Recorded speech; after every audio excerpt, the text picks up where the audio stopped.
walking around in fear, that is not of God. It will cut off your destiny. It'll cause you to get stuck in a box when God has called you to the nations. You're hearing me? Fear and torment and hurt and pain and wounds of your past and what they did to you and how they treated you and how they abused you and how the abuse has an impact on me. Let me tell you something. Most of these that are battling with homosexuality or battling with adultery and fornication, these are just people who have big holes in their heart that needs healing. Their heart that needs healing.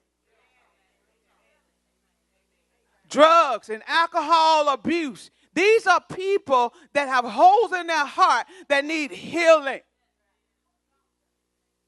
And once healing takes place, they'll have the strength to overcome. Our healer is wanting us to understand that in order to receive healing, there's a few things that we need to understand. Because then we talk about those few things real quick. Okay, number one, we need to understand that our healer is more than qualified to heal our hearts. He's a great God. He's more than qualified to heal our hearts. Heal us from despair. Heal us from sorrow. Heal us from disappointment. And disappointment is one of the greatest symptoms of brokenheartedness, because when you depend or you trust or you rely or you hope that somebody's going to do what they said and you trust that they're going to do what they said, or you put your hope in a circumstance or in a situation and it falls apart, what takes place with your heart? It breaks. Why? Because you put your trust in that. I believed in you. I believed that was going to happen. I believed that financial breakthrough was going to happen, and it fell apart. I believed that I would be a better Christian. Sometimes a broken heart comes from our own sin.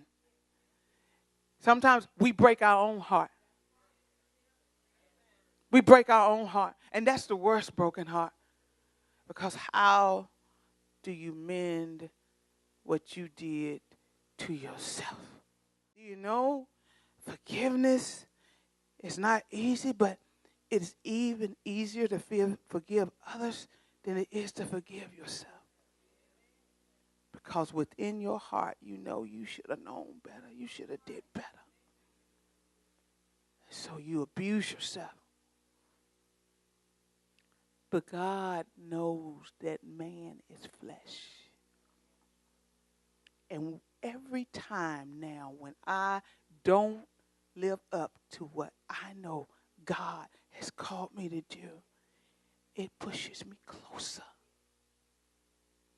It's an opportunity for me to know more about my healer.